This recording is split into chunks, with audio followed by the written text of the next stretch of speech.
Welcome back, everyone, to the Geeks, Geezers, and Googlization Show, the home of Googlization Nation, where we talk with HR and business thought leaders about the crazy shift going on all around us and explore the disruptive convergence of technology, business, and people. Here are your hosts, Ira Wolfe and Jason Cochran. Hey, welcome back, everyone, to another episode of Geeks, Geezers, and Googlization. Thank you for being part of Googlization Nation. I'm Ira Wolfe. And I'm Jason Cochran. If you think this is just another podcast, think again. We're the voice of the most important conversations on the future of work that are confronting business leaders and people today. And as you know, our goal is to bring you ways to reimagine tomorrow and explore the ever-changing convergence of business, technology, and people. Well, welcome to our first episode of the second half of 2023. It's hard to believe we're in the middle of July already, Jason. That's right. It's crazy. Yeah, it absolutely is. So I don't think we could have a more fitting conversation about Googlization in 2023, the convergence of people, business, and technology, than the one we're about to have today. We are welcoming a fascinating guest, Josh Drean. Josh is the co-author of a new book coming out in 2024. It's called Employment is Dead. That's been the title of one of his keynotes, which I've listened to. You can catch him up on YouTube and a couple other places. But he's also an expert on the metaverse. And for you, of those of you who think it's dead and it's out of the way, you got another things coming. Can't wait to get my hands on the book. But we're going to get a sneak peek into it today. And we're also going to be talking about a couple things that will probably blow your mind. To set the employment is dead conversation up, let me recap a bit of a controversy and brouhaha I got into this week on LinkedIn about some of the employment numbers that were coming out. So the latest Bureau of Labor Statistics report shows the working age population grew by over 2 million people from June 2022 to 2023. Now, that seems like really good news for a lot of employers. And some of the headlines are so bold to say the Great Resignation and quiet quitting are over, and that employers are finally regaining the upper hand in the labor markets. But I wouldn't quite take that check to the bank yet. At least don't cash it. Let me help you read beyond those headlines and between the lines. In 2000, that's just a little over 20 years ago, there were about 2 million more 17-year-olds than there were 64-year-olds. For the 40 years before that, there were over 2 million new young workers coming into the workforce every single year. Well, all those people who were coming into the workforce 40 years ago are now exiting. But unlike 50 years ago, those retired workers aren't dying. Many are living into their 80s and 90s and 100s, which means they need workers to serve and service them. So fast forward to today, and the number of Gen Z entering the workforce is equal to the number of baby boomers leaving it. In other words, the percentage of our working age population growth has ground to a halt. It's literally fell off the cliff. And that's our potential workforce. Not everybody who's eligible to work works. And it actually fell below zero during the early days of the pandemic because we were all on lockdown and there was no immigration. That means that zero growth of our working age population is, especially when it's a problem when under 14 and over 65 is growing. In fact, the over 65 population increased 34% at the same time that the labor force was not growing at all. So this trend is expected to continue through 2030, when we might get a small uptick. But we've got some news for any employer who thinks it's game over for a Great Resignation and quiet quitting, and that they will regain the upper hand. They're living in a bubble, in la la land, whatever you want to call it. It's just not going to happen. And the last few years were just a warm-up. They were just preseason, because the real game in the labor market is just about to begin, especially with what we're going to talk about today with the metaverse. But that leads me right into today's Perfect Labor Storm segment. So on each episode, we focus on a disruptive surprising, or worrisome trend that we believe you should know. So here's today's perfect labor storm, and it's a perfect setup because it's about the metaverse.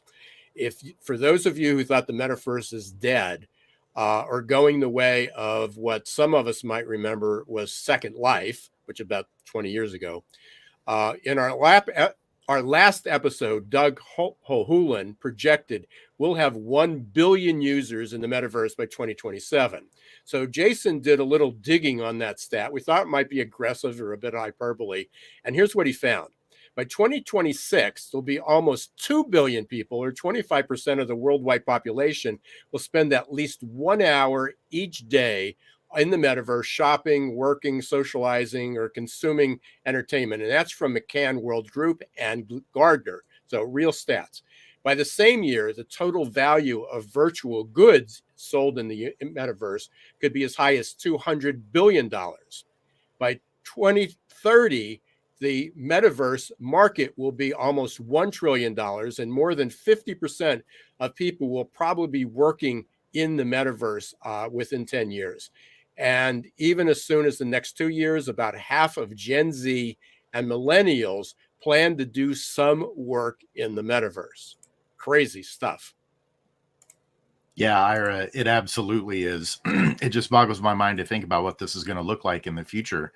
And the title for today's episode is just absolutely fascinating. Employment is dead. I don't think any of us thought in 2019 that employment would look like it already does today in 2023, where we have so many people working remotely or doing hybrid work schedules. And this is just the initial ripples in the ocean of the massive changes on the horizon for the future of work. We're going to get Josh on in like less than 2 minutes here, but just to tee him up, think about some of these things: spatial computing, augmented reality, mixed reality, decentralized autonomous organizations, cryptocurrency, Web3 applications, and of course, the proliferation now of AI. All of these things are converging at the very same time, and they're fundamentally going to change most of the systems and structures that we've known and been accustomed to over the last 100 years or so, particularly as we've understood our work lives. So today's episode got me to thinking about the singularity, which is maybe the first time that we've discussed this on the show. For our listeners who may be hearing that term for the very first time, quite simply, singularity is a time in the future when AI is able to perform any task as well as a human can, and it can improve itself exponentially. A few years ago, futurist Ray Kurzweil thought that this would happen around 2045. But get this, with already how quickly AI is advancing, they now have moved that number up, and now they're saying it's 2030. So in just 7 years from now, due to how rapidly AI is learning and becoming adopted around the world, we're expected to hit this singularity point. Now, I'm not sharing this to create doom and gloom. Rather, I'm sharing it from a positive perspective. Will we finally be able to evolve out of the traditional ways of thinking about work as a 40-hour per week minimum commitment? Are we going to be able to cure diseases, solve world hunger, reverse climate change, and maybe even travel through time or the galaxy? While we're not going to be able to answer those type of questions today, we're at least going to be able to cast a vision for the near-term future and what you as a business leader need to be doing right now to prepare for it and leverage it to the advantage of your people and your organization. And so with that, without further ado, let's give a warm Googlization Nation welcome to today's honored guest, Josh Drean. Thanks for joining us today. Yeah, thanks for the wonderful tee up there as well, Jason and Ira. Thank you so much for having me on the show. Absolutely. As you heard, we've got a lot to unpack together today, and we want to pick your brain on these things.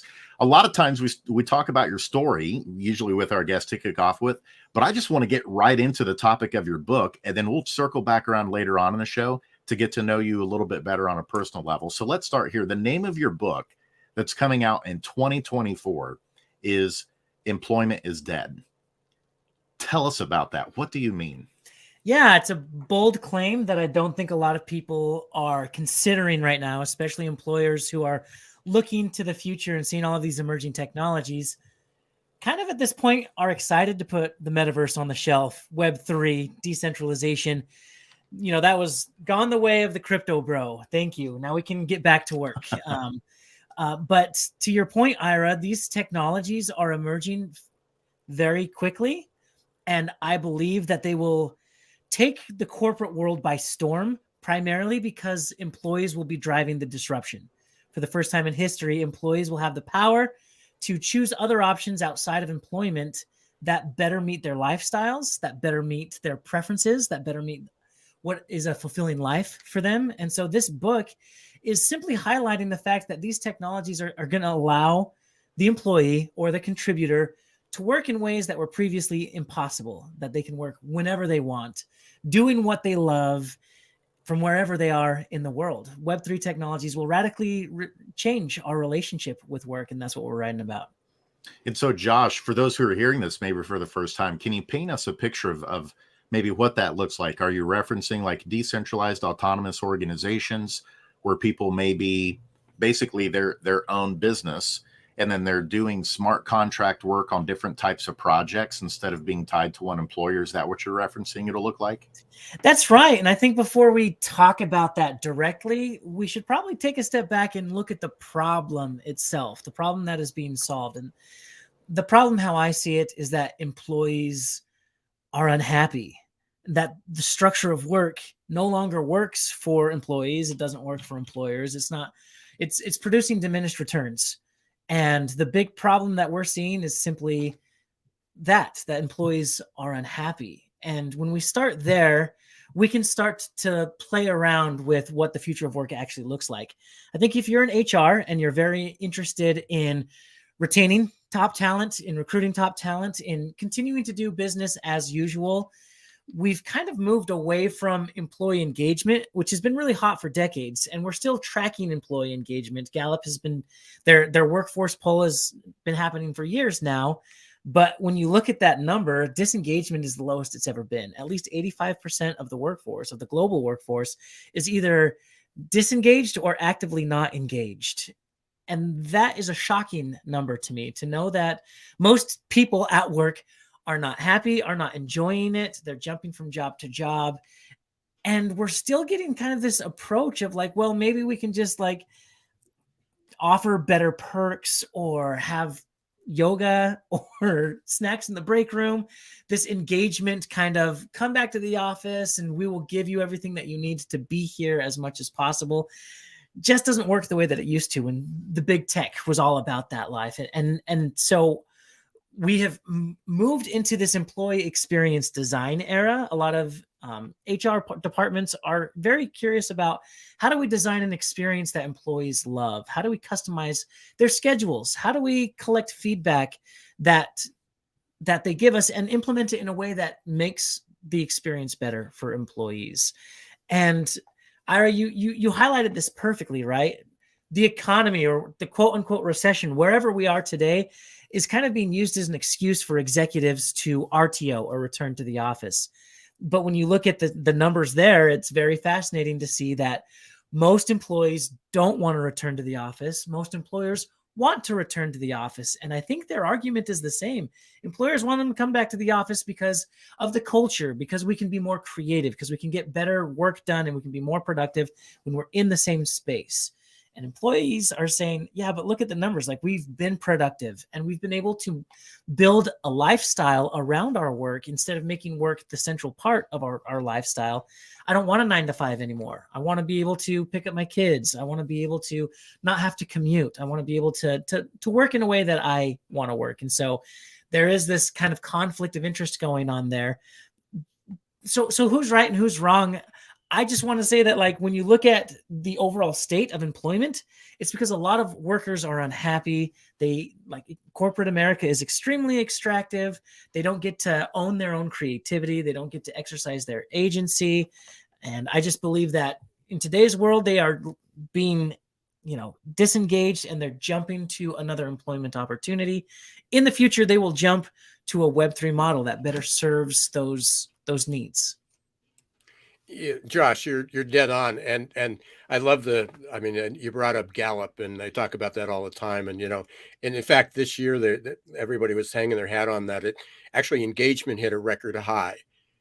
34% in the US. Woohoo. That means 2/3 of people are still disengaged, and that's a record high. So we were never very good at managing people, getting them engaged, keeping them connected. But the markets, dramatically changed. And just this morning, Jason had posted something about, we talk about we can't get in sync. We can't be in sync when we're remote. And I'm currently taking a neuroscience, brains in business. So how do we use neuroscience to get better results in business?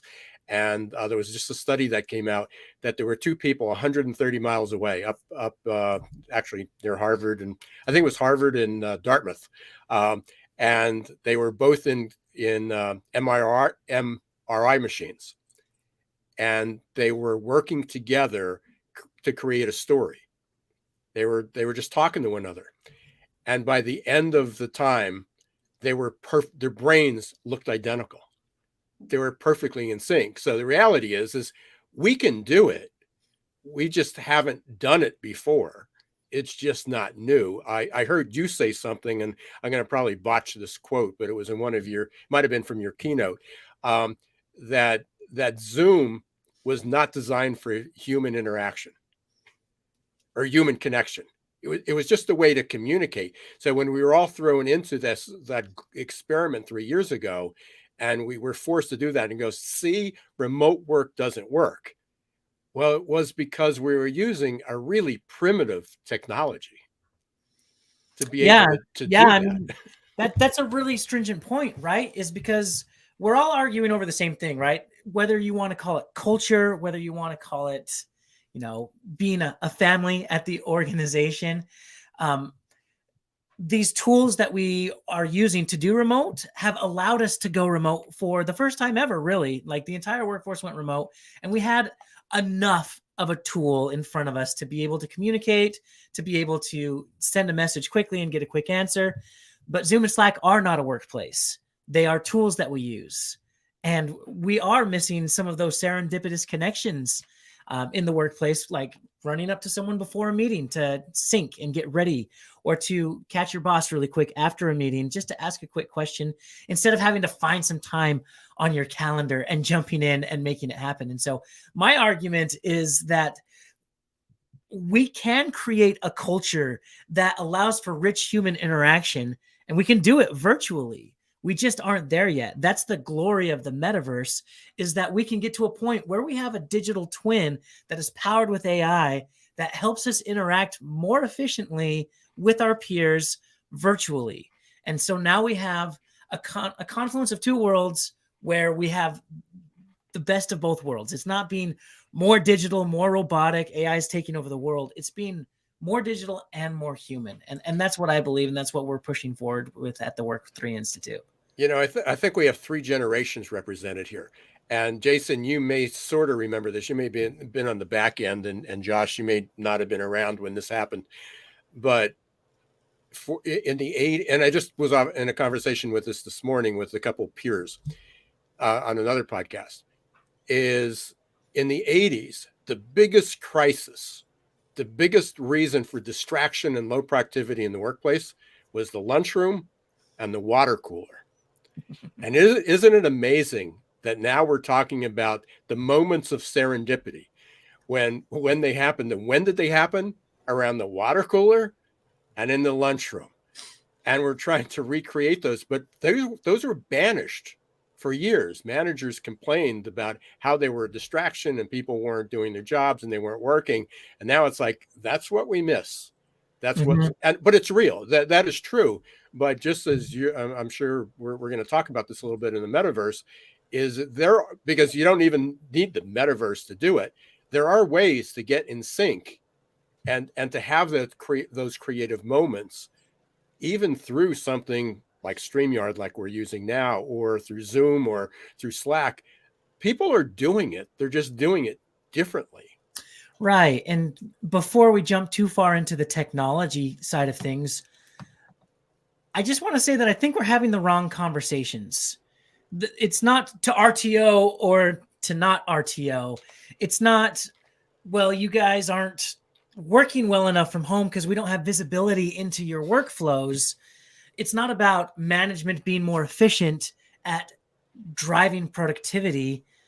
I think the problem that we're facing is that in a capitalistic society, we have emphasized productivity so much that we have lost the full vision of what meaningful work actually is and what it actually means. When you listen to a lot of HR speakers and when you listen to like corporate individuals, thought leaders trying to push forward, a future of work, we're all talking about the same thing, but then it comes down to this moment where we're like, we need to track productivity of each employee.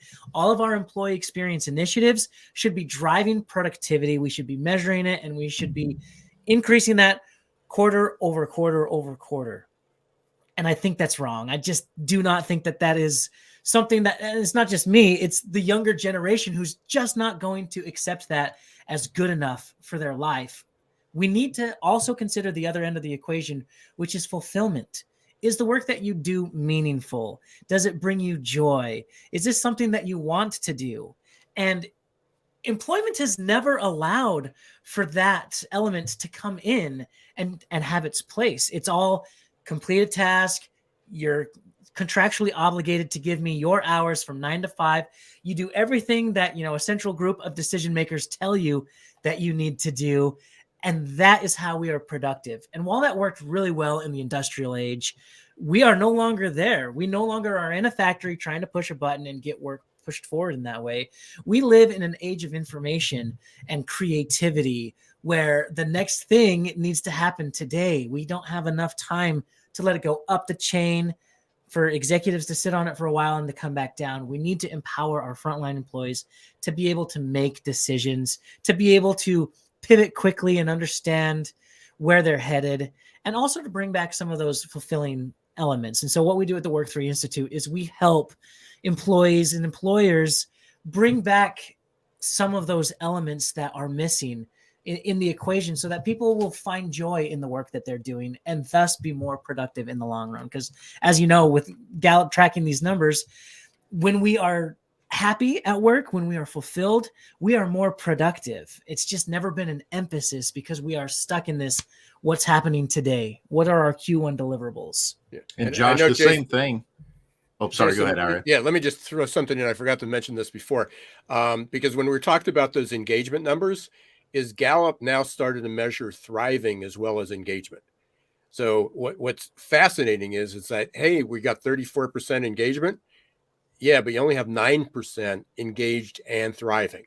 So people are showing up for work. They feel somewhat connected, but they don't feel fulfilled outside of life.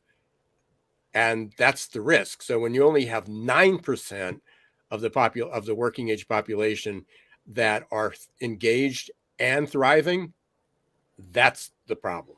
Mm-hmm. Absolutely. And Josh, just to piggyback on what you said there and support this isn't just in business. When I used to work in schools, we would actually measure academic engaged time with students. How engaged are they with the actual instruction, with the curriculum that's going on? And here was the thing that was fascinating that years of research told us in education.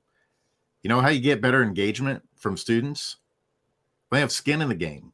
When they are actually helping come up with the rules in the classroom of what it means to be a good student, of what does success look like. Instead of it just being all top down from the teacher saying, this is everything that you're going to do. When you invited the students to the table to have a voice in those things, guess what? They actually were willing to compromise a little bit more. Like, okay, you need that, but I'm telling you, these are some other things that I need in order for me to feel like I'm doing my best and to be successful in the classroom. And what you just shared in terms of this Web3 push and the decentralization, the big word that you used was autonomy. That's one of typically the top two drivers for people in work is they want that autonomy. They want to be trusted that I know what I'm doing. I know the problem we're trying to solve. In fact, I might know how to solve it even better than you do at the very top because I'm the boots on the ground working with the customers every single day to solve the problem.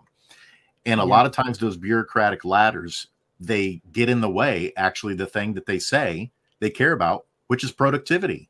It's like if you want productivity, you decentralize, you put more power into the hands of your people that are actually doing the work and understand the problem. Now, the other thing I want to go back to also, because I want your comments on that, is you talked about digital twins as well in the metaverse. And I can't help but think, I don't know what the percentage, and I hate doing a bifurcation, but introverts and extroverts. Okay, let's do that dichotomy. I can't help but think how many introverts in particular who are saying, return to the office. Why? Like, I do so much better work. I collaborate with other people so much better whenever I'm working from home or potentially in the metaverse. That idea of them having a digital twin that they could have in the metaverse to assist with some of those interactions or assist with the information curation, I got to think that would be a big boost for them as well. So I'd love to hear your comments or ideas on those things as well. Yeah. This is already a fascinating conversation, and I'm so glad that you are both passionate about this as much as I am. Jason, I think you nailed it. I used to work for an HR consulting firm, and it was a great learning opportunity, but there were some practices that I still just kind of stopped and was like, wait, what? Like, for instance, one of the things that they taught a lot was design for the empty chair. There is an empty chair in the boardroom that is technically the chair for the employee, and we need to design specifically for that employee to make sure that those experiences are meaningful. And I was just like scratching my head, like, but why is the chair empty? Like, why don't we put someone in that chair and actually start talking to our employees? And that was actually the foundation of the startup that I was building out of the Harvard Innovation Labs. We were pioneering sentiment analysis in real time. That was a fancy way of saying you need to collect real-time feedback from employees on their experience, create a trusting environment so they're honest with you, and then you need to implement those insights at all costs. Ira, I love that you are a millennial stuck in a boomer's body. Like, I know that you're very progressive on this. Like, we are a generation that's used to feedback instantly. With social media, we can make a post, we can see how our friends are reacting, we can see how many likes it gets. We are used to immediate and next level feedback in our world. And so why aren't we doing that same thing at work? And so what we were doing, we were putting elements in place to kill off the annual survey. Who wants a one data point once a year on how employees are feeling? It doesn't feel right. It doesn't feel like a relationship. And so how can we get to a place where we are collecting that feedback in a way that makes sense and implementing that feedback? And the more we consulted and the more that I built this startup, the more I realized that it's not a survey problem. It's not an employee problem. It is a work structure problem. This is the cynical part of me. I don't think that corporations as they currently exist today are going to be able to pivot fast enough or embrace emerging technologies fast enough for employees finally to be empowered to say, see ya, like, here's a new model of work. It's the Uberization of talent. I can just pull up the app. I can start working whenever I want. And whenever I want, I don't have a boss. I'm working on several projects for several DAOs, which we can talk about in a sec, at a time. And now I'm mixing and matching different streams of income, making a living how I want to. And that is way more attractive to these 9-to-5 employees who are absolutely just done with work. They're burned out. They're tired of working for the man. They want more autonomy. They want more authority. They want more ownership over the work that they're completing. And that's where we're headed. And to support that, Josh, Richard Foster, his models, I can't remember if he's Yale or Harvard, but he's a futurist and a big time business guru as well. And his models have that 40% of the current Fortune 500 companies will cease to exist by 2027. That's just 4 years away. Nearly half of them will be gone. And so to your point, a lot of those leaders that are saying, we're not going anywhere. There are a lot of people beyond what we're talking about today, experts in this field that have a lot of data that suggest if you don't get with the program, you may be in that 40%. And Jason and Josh, the reason why is because McKinsey just released the poll.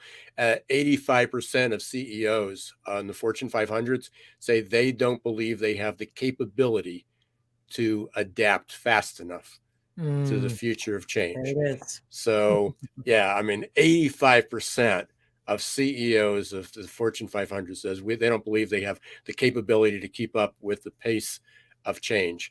And I hate to stop this conversation, but we got to do it for a minute. We're going to take a really quick break. We're going to go to our commercial break.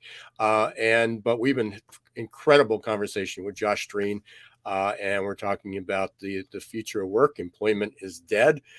When we come back, we're going to dig into a little bit more about the metaverse and a lot of other things that where we're headed with it. So stay tuned. We will be right back. Are your employees feeling stuck and just showing up for a paycheck?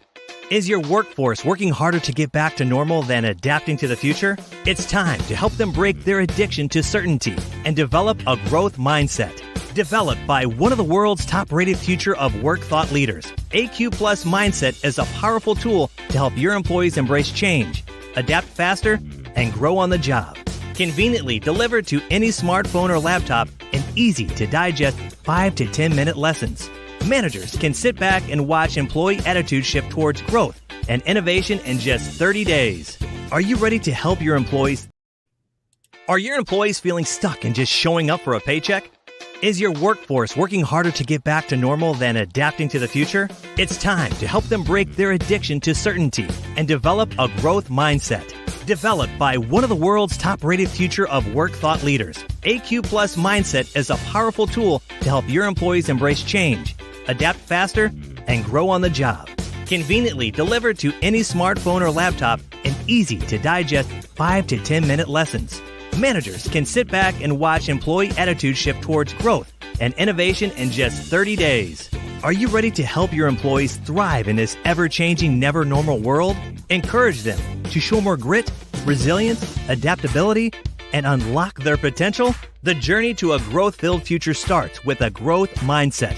Visit aqplusmindset.com or call 484-373-4300. Hey, welcome back, everyone, to the Geeks, Geezers, and Googleization Show. We're here with Josh Drean today, who's the founder of the Work3 Institute. Incredible conversation. Hated to stop it there just for a second, but we're going to get back in the flow real quick. We've had an incredibly active, thanks to you, Josh, number of comments and questions. Let's go back to the one. Let's see, this is from Rich. Doing what you love is such a privilege. Love the way that's put. Such a privilege for those who have leverage and high value add. How does that relate to income distribution and those with fewer resources? Great question. It is such a privilege. And I just think that first and foremost, we need to change our mindset on that, because why do we live in a society where only a few people get to quote unquote live their dreams and go out and make it happen for themselves, and all the rest of us, mostly who don't have the resources that they need, have to take these like frontline jobs or have to do the grunt work that we don't necessarily like to do, but we have to quote unquote work for the man. I just don't believe in that model anymore. And I do believe that with the anything economy that we're seeing emerge out of some of these Web 2.5 platforms like YouTube, let's take a look at YouTube, for example. You can make a video on any subject that you want, build a community, and earn money that way. And the younger generation has grown up this way. They have been influenced by quote unquote influencers, and they want that same lifestyle. And that's okay. We don't have to be, the stodgy corporate individuals to say, no, that's just YouTube. It's pointless. Like only a few people are making money in that way. It doesn't work that way. I'm sorry. That might have been true, but as we evolve into a Web3 world where we are designing and developing 3D interoperable worlds, there's going to be even more opportunity for the anything economy of talent. Whatever you love to do and that skill that you love, go develop it. And don't work for a corporation who's only going to let you do 10% of your work doing that, but they have this whole list of other things that they want you to do. Web3 flips that model and says, you can do 90% of what you love to do. You can do it now. It exists in a 2.0 world like Upwork and Fiverr. Some of these freelance platforms will allow you to work how and when and where you want. The grind and the hustle is still just a barrier to entry for a lot of people. Like, sure, we want to go do our own thing, but we have to work even harder to make it happen. When you mix AI, machine learning, and Web3 technology is sitting on the blockchain, all of a sudden you have a Web3 version of Upwork that will map out all of your skills. It will map out all of your talents. It will use AI to match you with projects, not for a specific company, but for any company around the world that needs your services. It will place you on a team with individuals who are like passionate and excited about this. You can choose your preference, whether you want to work on just a week-long project, a year-long project, and you can customize that. That is the world that is coming. And so to a roundabout way answer that question, it is a privilege, but it should be a privilege for everyone. And Web3 and decentralization makes it finally possible. This might be a little bit of an easier one. It's from our friend Nia. I was just on her podcast, Knowing Self, Knowing Others, the other day, from Australia. So we've got global listeners on this one. Welcome. Yeah. So Nia asked, "Do you think this is sector specific, and how do you think the public sector, if I can talk, the public sector and charitable sectors will adopt?" Great question. Not all industries are created equal. Not all industries adapt change in the same way. I actually just gave a presentation in South Korea at the MetaCon event, and I put up these charts of the potential growth in the metaverse broken out by industry. And you'll see there are definitely some industries that are going to gravitate much more towards that. The gaming industry obviously is very strong in the metaverse. It's a natural transition. Surprisingly, the industrial metaverse is going to grow at an exponential rate. And we're already seeing some amazing case studies coming out of NVIDIA using their Omniverse platform. BMW, for example, is using the industrial metaverse. They built a digital twin of a factory so that they can test conditions in a remote environment, in a digital environment, before implementing it in a physical way, which you can only imagine saves so much money. They're actually 30% more efficient because of the metaverse. And so yes and no, like some industries will gravitate towards this more and will implement it. You imagine like jobs in the government probably won't move as fast. Whereas like the hospital world is already seeing some great changes. There's a company called Levin who is a digital detox from digital technologies. It's kind of fascinating, but it's a Web3 world where you can be in a hotel in a virtual space that is really lovely, and they offer all sorts of services there. So there's a lot of changes happening there. And, you know, I think that especially when you have companies that are traditionally like crowdsourcing or need more of a community, will find ways to build a Web3 community more efficiently and be able to drive better ways of earning money that way. You know, charities will be able to have a community and set up like, you know, a monthly plan, or at least be able to host virtual meetings where individuals can come in and work together. So it is important to watch your specific industry and how it's evolving. That being said, I don't think there's going to be an industry, even, you know, traditional deskless workers, blue collar jobs, that isn't going to be touched or influenced by the metaverse. Yeah, and with that, Josh, it's just fascinating to me to think about employee resource groups. I don't know if you've heard about those before, but that's become a really big thing within the HR world of, now that we have more people working on the same team, but they're spread out around the world, how do we create that cohesion? How do we help create that culture? And then this concept of employee resource groups, ERGs, came about, where people with similar interests and passions that may work in the same organization come together and do those types of activities. What you just shared with me makes it sound like the metaverse is going to make that even more possible, and even more of a connection type strategy within organizations. What are some of the other benefits you see in terms of creating the connections among people that the metaverse is going to make capable? And maybe it's some stuff with the Apple Vision Pro. Yeah, I mean, and I feel like we're still like talking within the HR realm, which is where I like to stay because it's important. We can jump further into like, what is the metaverse? What does it mean? Are we going to be wearing headsets? Yes or no? But like, to your point, Jason, like you brought up a perfect example of how like HR technologies are going to evolve. Another really hot HR technology right now is a talent marketplace. This is especially hot as we are scaling back on our workers. We are looking for new skills and capabilities. And so these tools will allow you to come in and almost create a taxonomy of skills where you know exactly which employees have which skills, how capable they are in those skills. And now you can leverage that internally within an organization to match them with projects that they otherwise wouldn't have been a part of. And so we're seeing this amazing opportunity to tap potential that exists within the organization that hasn't been tapped yet. And I think that's a great technology. We have companies like Fuel 50 and Gloat who are doing that. But I also stop short of like, why are we just doing this internally? And why do we still have like these walls company to company? A lot of companies experience so much turnover that they just like, employees go across the street and work for a couple of years at this company based on the project. And then they win a government contract over here and then they go work for this company. And so I feel like the flow of projects and skills is already in place.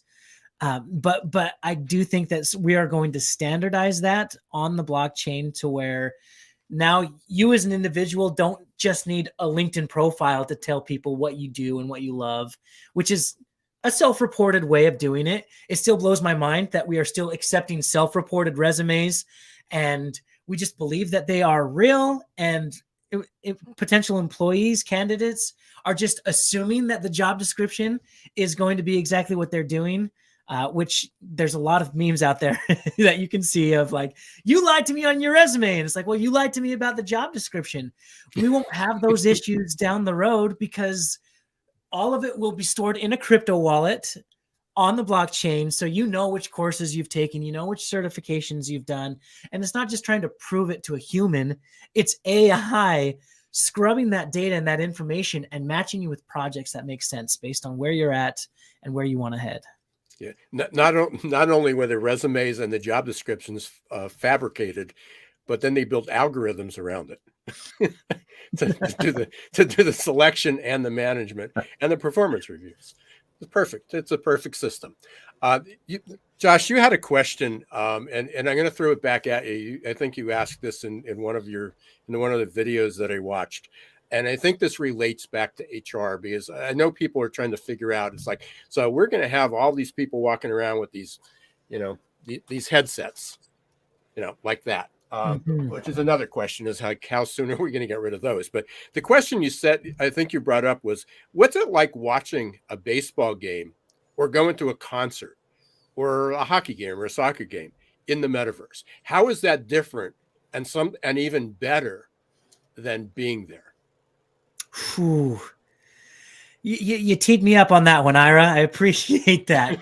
It's going to be so much better, you guys, like so much better. And I just want to paint this idea that like, there's a lot of like skeptical individuals right now that are slow to adopt these technologies because it's like, well, why would I do that when I can just watch the game on TV? Or even if you go back and you listen to Bill Gates, late night show and you hear him talk about the internet, it's like, why would I watch a baseball game on the internet when I can just listen to it on the radio, right? It's hard to like make sense of these emerging technologies, but we already live in a world where most people are dissociated from real life because they are watching, whether it's a small screen like your phone or a big screen like a TV, all day, every day. This is what we're doing. And especially when you look at maybe like an older generation who is watching Fox News or CNN all day long. They're just watching the news. They're watching their soap operas, and that's like good enough for them.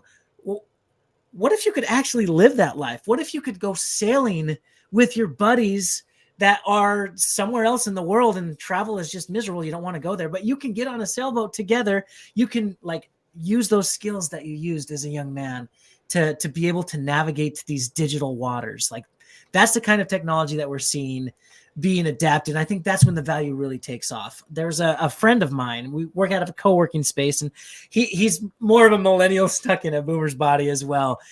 But I wear this headset and I'm doing my work, and he always comments on it like, dude, you're going to trip down the stairs, or like, you don't even see me coming. And I'm like, that's cool. And those are like some problems that we are working on, but just put my headset on for 1 second.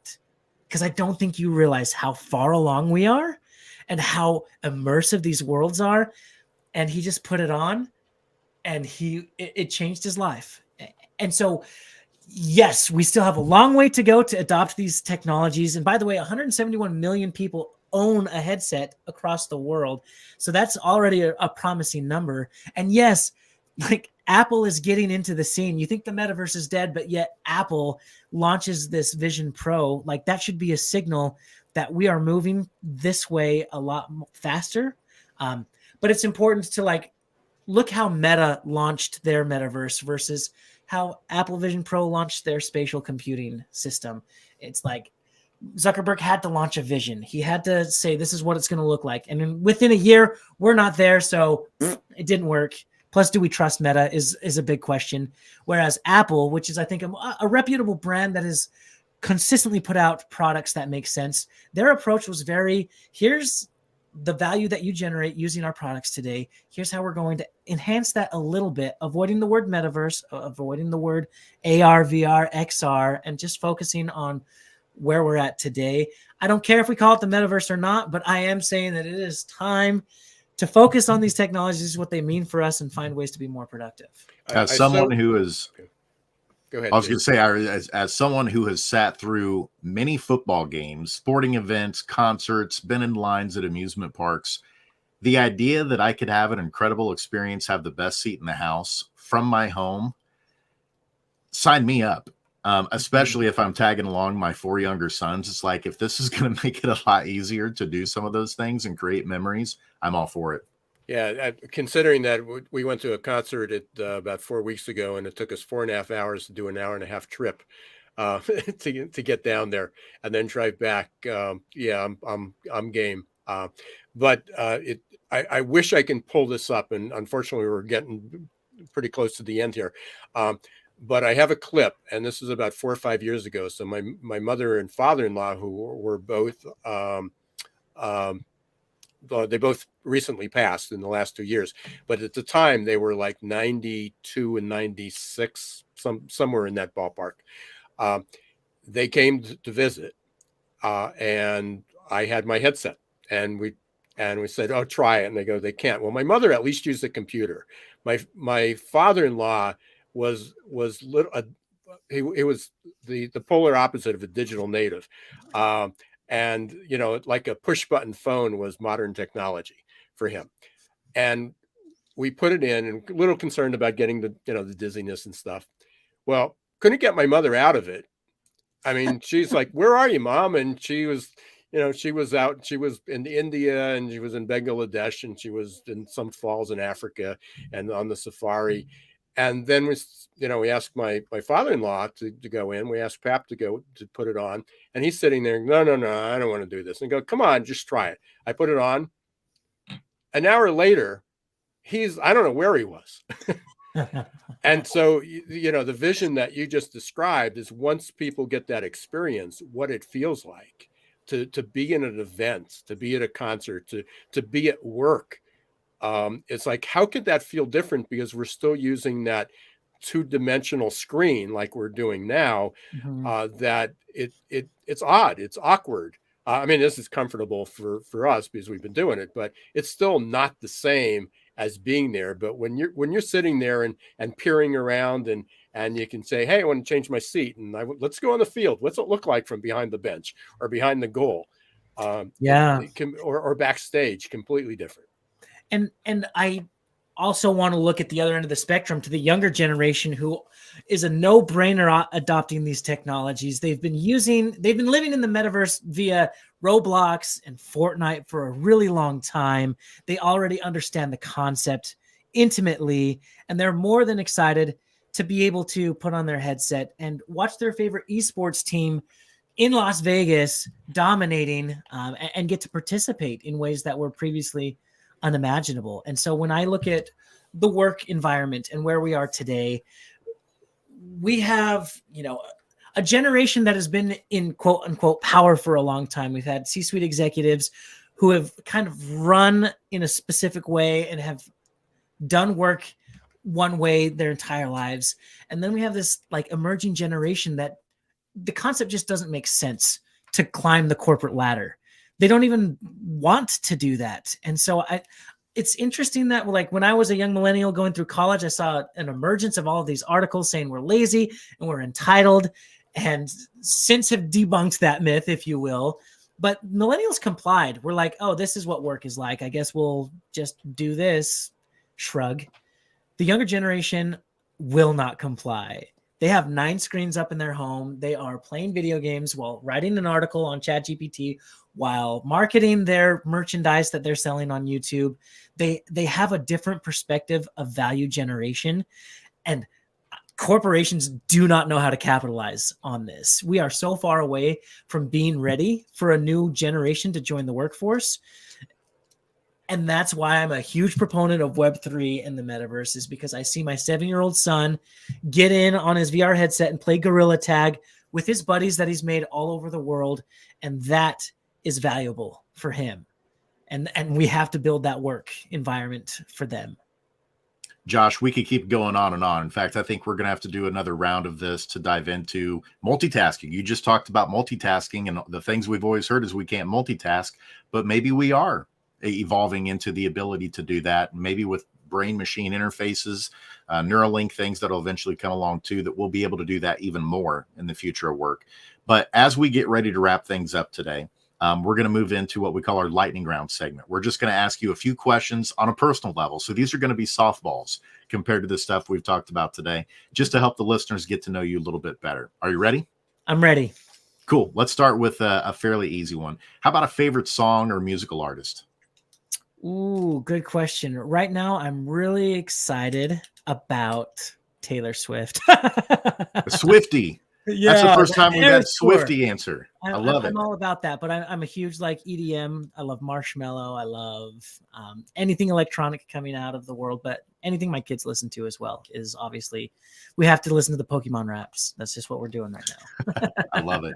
Now, have you done any concerts yet in the metaverse? And I guess I asked that, are there any concerts that are happening in the metaverse right now? Yes. My son plays Fortnite fairly regularly, and so we just went to the Kid Leroy conference, or the concert in Fortnite, which was heavily attended and actually really cool because you can go into his house and have a house party. You can run down the block in LA and Hollywood, and do a lot more exploring than just listening to the music. I love it. How about this one? If there's any person in the history of the world that you could meet, who would you want to meet? Oh, geez. Anybody. You're just throwing it out there to anybody. I would love to sit down Joe Rogan style with Neil Tyson deGrasse. I think it would be awesome to just pick his brain about everything and anything science, or Einstein. I think that would be fascinating. Absolutely. And of course, with all the whistleblower stuff going on right now with, I think they call them NHI, non-human intelligence. Certainly a lot of really interesting stuff going on with that right now, in addition to all of the other things that we talked about today. And then how about this one? If there was one superpower, so if you're like a comic book fan, if you could pick one superpower, what would it be? I mean, I know there's a lot of really smart options like omniscience or the ability to read people's minds, but I just want to fly. I just think it would be so cool to be able to fly whenever I want, at whatever speed I want, anywhere I want. That would be a win for me.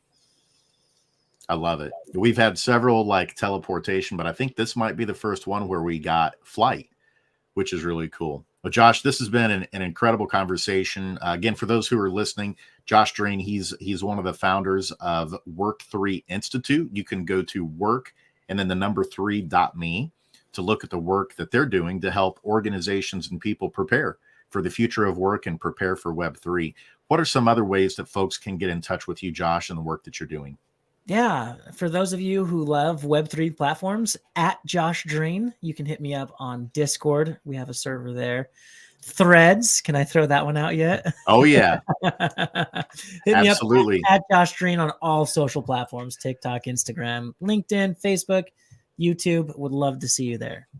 And I love that whether it was on purpose or not, you left out Twitter. It may be the next episode we do is Twitter is dead, not just employment is dead now that Threads is out. But thanks so much, Josh. And we would definitely love to have you on again in the future. Thank you. Appreciate it. Yeah, thanks very much, Josh. Definitely want to have you back. We'll be in touch. It feels like we just scratched the surface Oh, on this man. stuff today. Man, we could have gone forever. And I know you're going to ask me what my takeaway is. My first takeaway is I want to be Josh's kid. Right? Absolutely. I definitely want to be his kid. I'll be really succinct here because I know we were running a little bit late. I think that the hashtag of this is anything economy, the anything economy. I think that sort of sums it up. And hopefully we were able to give everybody a different perspective of what the metaverse does. And it's not that jobs are dead, but the current idea of what employment looks like, the structure of employment and the structure of jobs is dead, and people need to get out of their own way. We were in sync, partner. Of all the things that I jotted down, that was the same one for me, the anything economy. So right there, it's all changing before our very eyes. And we've talked with the Odeon Capital crew about this on episodes too, that maybe the traditional ways we've measured the health of the economy are not the same ways we need to be measuring it in the future, because it is going through a metamorphosis. Things are changing in terms of employment and the way that a lot of these traditional structures and models work. So hopefully today it was an optimistic one for our listeners, and hearing the optimism from all of us about what that future looks like, and especially for the younger generations too, that are just now entering the workforce. If you haven't subscribed to the show, please do so. We'd love for you to subscribe on YouTube, follow us on Instagram, Twitter, LinkedIn, Facebook, and then of course, all of the major podcast platforms too. Because of you, we're in the top 1% in the world. And we're continuing to love what we do, trying to help you prepare for the future of work. But until next time, I'm Jason Cochran signing off. And I'm Ira Wolfe. Again, thanks very much for being part of Googlization Nation. Thanks for listening and watching Geeks, Geezers, and Googlization. Thank you, everybody, who was so active on the comments. We had a lot of great questions. One of those in the end was, what about loneliness? Is this going to create loneliness? And a quick answer, I believe it's not. Because we'll be able to have deeper, better connections, even when we were isolated. But that's just one of the many questions that we'll have in an upcoming episode. And until next time, don't let the shift hit your plans.